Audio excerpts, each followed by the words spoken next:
here for KHANI up against Taoki. Let's see who will take game one. As both players are having issues here, it looks like.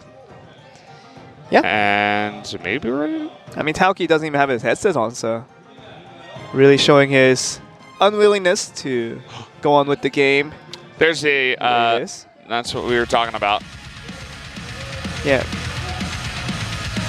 Oh, well, that's some of an update. We just got an update that one player went to the wrong lobby. Oh boy. So, you know, if you guys aren't in the same game and you don't see your other opponent, you'll just see some rando, right? I mean, you don't want to face randos in a very, very important tournament like this. Yeah, it could also potentially be playing against one of the other players in this tournament too. So you never want to make that happen. Very much agreed. And they do see who their opponents are. For KHANI, it's going to be Taoki, and for Taoki, it's going to be KHANI. And very much so that both players are ready to collect more wins on the board, especially for KHANI, who's been faltering behind. He needs to pick up a lot of wins to give himself the best chance to go over to Xi'an, and feels like even that chance, even if he wins all three, just doesn't seem like much of a proposition anymore, as there are very, very successful players already who've gotten 3 wins already, 4 wins for some one person, and we'll see what KHANI can do under circumstance, as we're probably just going to get a reset into this game. Get both players into the correct lobby, that's important. It's funny that the way that he reset it was not hopping out of the game, restarting, or anything like that. They actually just told him, yeah, go ahead and kill whoever that was, pick up your 3 crowns, and then we'll go on to the next one. Hey man, it helps you towards the crown chest. It feels good, man. Yeah. You got to get in there. As speaking of which, that's what we're going to do right now.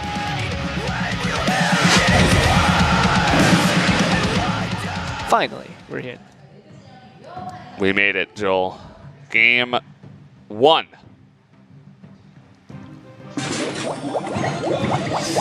Seeing the furnace kind of tells to me that it might be a Royal Giant for KHANI. Still a little bit too early to call, but typically with furnace, you do get that combination, and it actually just might be a minion rush deck. Just seeing all these little spawners from the furnace, getting the fire spirits, and also the goblin hut, getting the spear goblins out. The baby dragon's gonna need countered here by the mega minion. Shouldn't die out by itself. Well, look at that baby dragon staying alive, and already the pain is coming for this Korean player, as even the Inferno Dragon, oh boy, Musketeer. He doesn't have a knockback. Goodness. There you go. No zap for KHANI, and you never really see the Inferno Dragon be played that offensively and come to fruition. But since there was no zap, I mean, for KHANI, what else are you to do? Can't drag that in with another furnace or with another goblin hut, because he's just going to have that in rotation, nor did he have enough elixirs to cover. So yeah, I mean, it wasn't really about the lava hound in that first rotation for Taoki. It was about that sneaky Inferno Dragon that somehow snuck his way in, as we predicted this to be a Royal Giant deck for KHANI.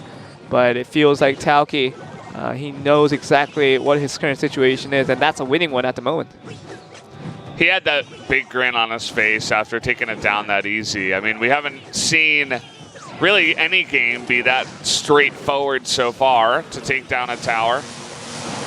And the Musketeer is going to continue on the defense, but that lightning doesn't take on either of those dragons. And the miner going up to kill that Musketeer up, and a bunch of stuff. You can see that's just roaming around, and from the tombstone you can see the entirety of the skeletons along with the lava pups doing a lot of damage to the left tower as well. A lot of catching up to do for KHANI. Let's see what he can do here after the 1 minute mark. Double elixir perhaps can help him out.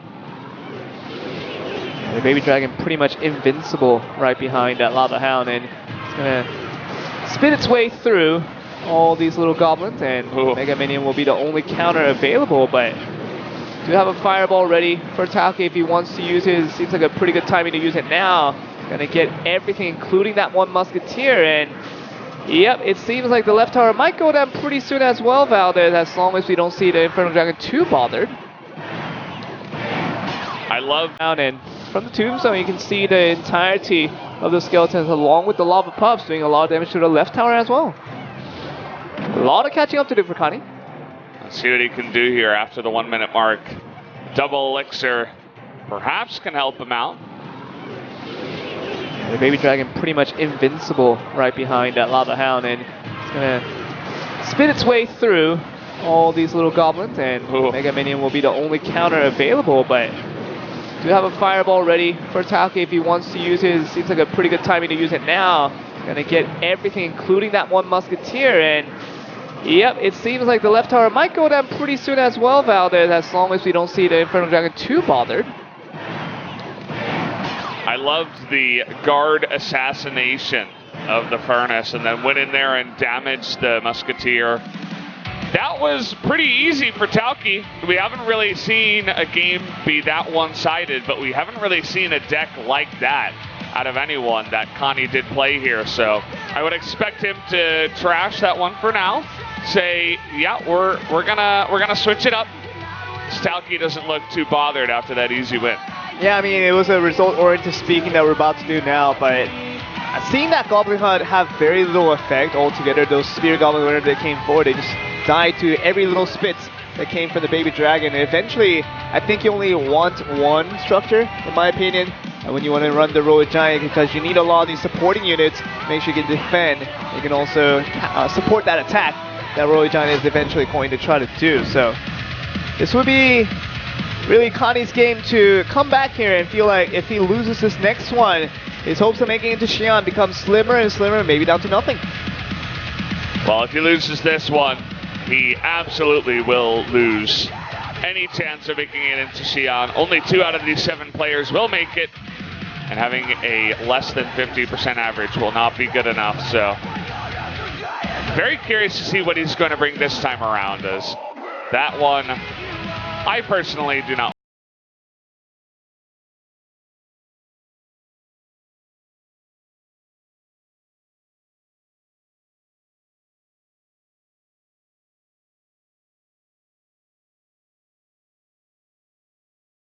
These big decks have been working out for a lot of our players today, and feels like Taoki wants to continue on with that trend.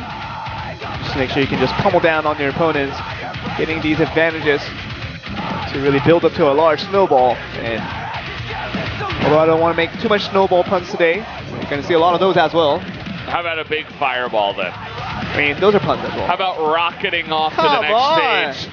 How about that? Let's just lightning out of here. Yeah. Fast as lightning with these puns.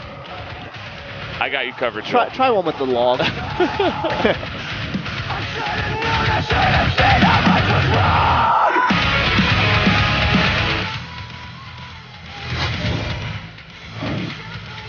Of S10 already, especially S10E, really value-oriented phone. I don't want to be casting about Galaxy S10 all day, but still, just a great phone overall. Oh, that print just goes hanging. What? KHANI, hello. Your left tower's gone. Yeah. KHANI? It's dead. Anybody home?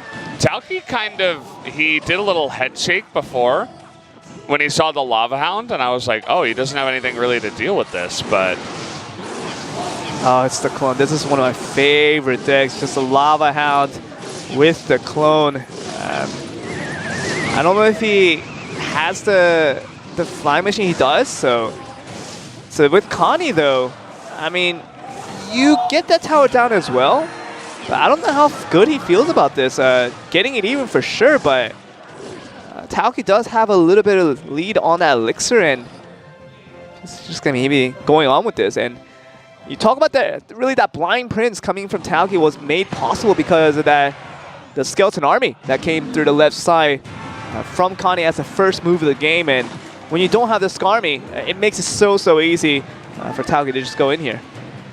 That's generally why you see a lot of the pro gamers not really trying to reveal anything too much, you know, too significant as.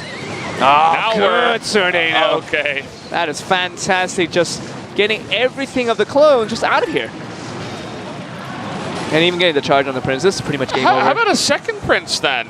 Taoki is just brilliant. manhandling this guy tonight. Did you see that split-second reaction from that tornado as soon as a clone was proc? This was pretty much game over from here. GG.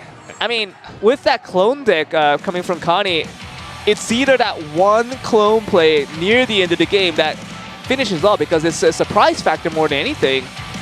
But when it's been revealed that early in the game and that barely got you that first tower,